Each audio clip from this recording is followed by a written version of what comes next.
Another beautiful day on my currently unhacked manga reader, relaxing before the sickly glow of my crusty monitor at 3 AM, scrolling through a bountiful haul of waifus, all freshly minted just for me. Saved. The coked up Manic Pixie Dream Girl is every manga artist's favourite waifu, and probably every other anime director's too, but I'm just here to shit on manga for now. These vat-grown waifus, with their intravenously injected personalities that placidly follow their trope-defined programming, are often the rule rather than the exception in Japan. With thousands of titles that just describe the plot verbatim, like the local Garokura dare found my cum sock, but hers is bigger? It makes me feel like I'm scrolling through Pornhub with less satisfaction, but equal amounts of post-self-loathing. Though I can already hear you. Dad, what the hell is a Manic Pixie Dream Girl? And what has she got to do with my parade of 2D waifus? Well, let's talk about that. 俺が私1年だけど2年いない方がうわっじゃあ先輩ですね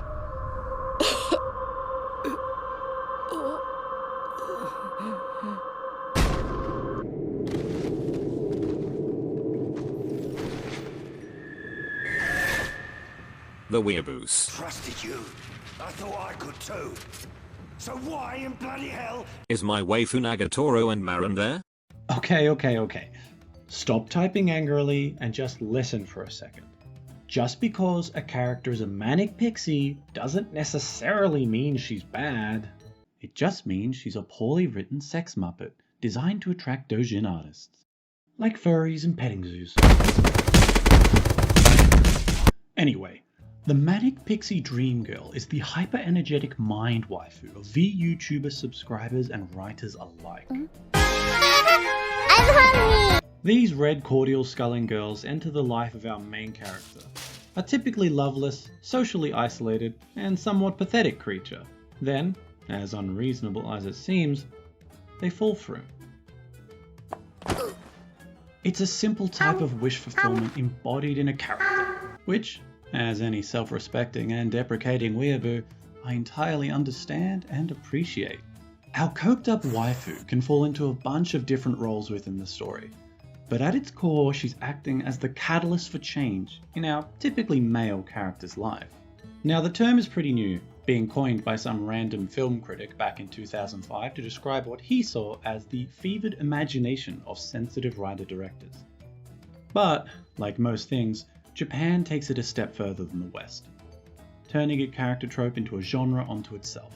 Seriously, jump onto any manga reader and just dip your toes into the new releases. And between shoujo webtoons about how a woman needs to live with her new hot boyfriend CEO, and some isekai trash with half a parameter tweaked, you'll find these pixie girl mangas I've been talking about slipped into the cracks, including the inspiration for this dribbling rant. Now let's get specific. These manga all have a generally similar plot for the first few chapters or longer. First, we have our average to socially outcast guy, either having never spoken to a girl in his life, or at the very least languishing in the depths of extreme virginity.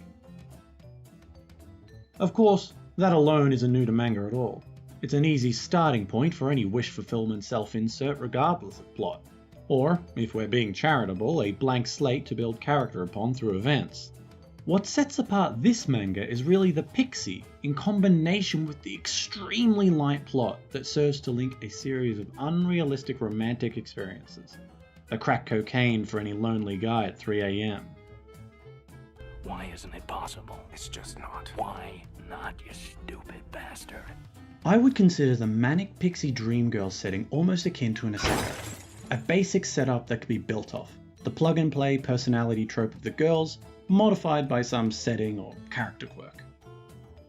But boring shit like plot or setting isn't what the reader tunes into for our coked up manga.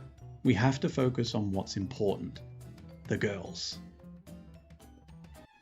The waifu. The true cultured gentleman's taste. Japan's highly effective answer to Hiroshima, and long-term plan to reduce the West's future fighting force.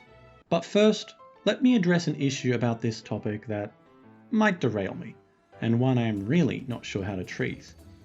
I'm sure you've all seen characters that act within the sphere of the Manic Pixie Girl role, but aren't all ridiculously strong sports girls, confident garus, pushy older women, or even close in some cases. We've got the mature student council president that has decided to rope our MC into running errands for her.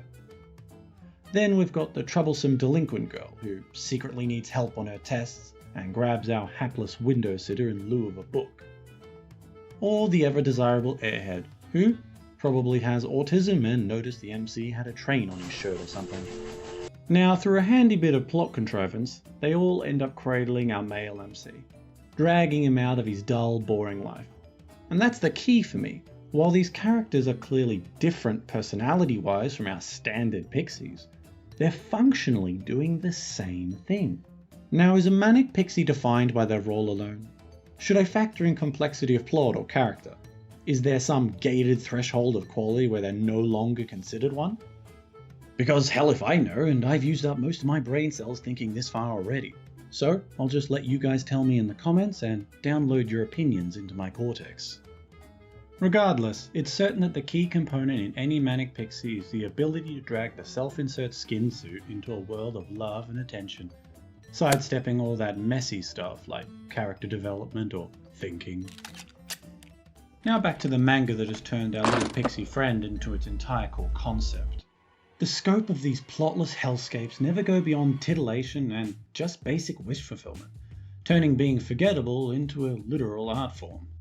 You've probably seen 5 titles, or have vague recollections of manga in your head now, where the only thing you clearly remember is how big the girl's breasts were, and the rest is a faded blur of high school settings and shares by windows. From here, it's logical to think that all these manga are just trash. And for the most part, well, yeah, you're right. 90% of this hot garbage will be forgotten the moment you realize it's 4 AM or flip to incognito with the appropriate tags. But here is where I'll make you upset again. There exists good Manic Pixie Dream Girl manga, and yet the moment it gets good is the moment it stops being Manic Pixie Dream Girl manga. The first 5 to 10 chapters will usually decide if this is going Look, to happen. Pim, I know it's our job to help this guy and everything, but I think this guy's a lost cause. He's obviously made up his mind.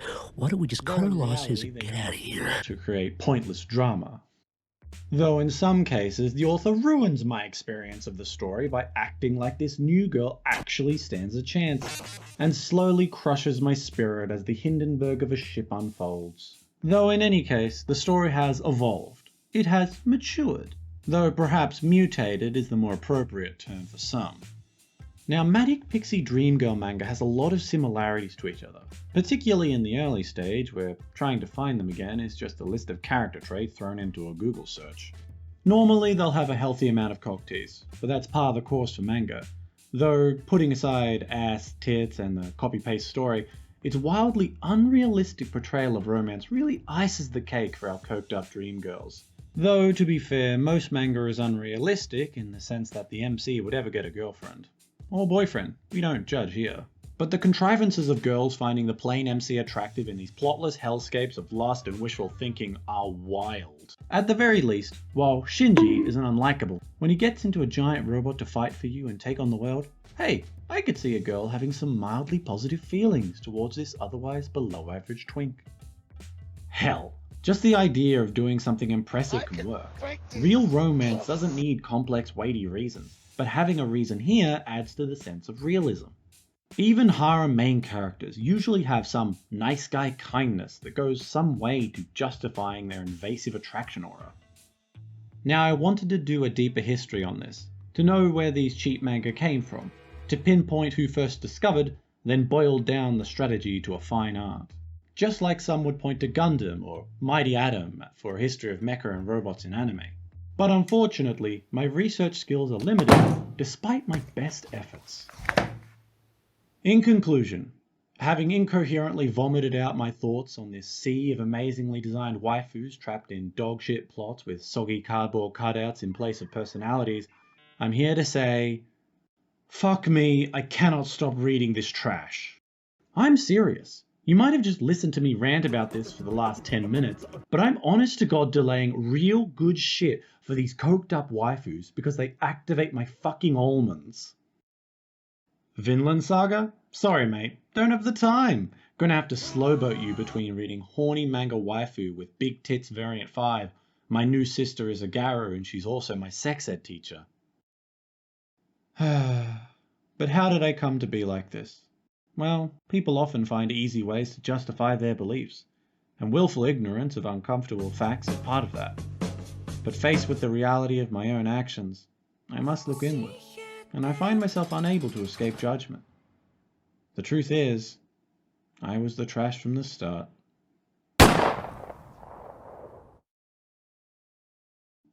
The end of the video. You can run away now, it's all done. As you've probably noticed, this is my first upload, so any feedback is super appreciated because I mostly have no idea what I'm doing, or aiming to do in all honesty. Something made particularly clear by the fact that I'm using a webcam to record audio. Hit subscribe, I guess, and press that like button. I'm not sure how to continue this, but your responses will generally help in making that choice.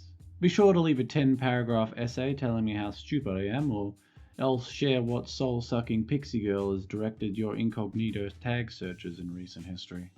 See you in the next one, where I begin my 10-part discussion on why mascot characters are the ultimate untapped fetish.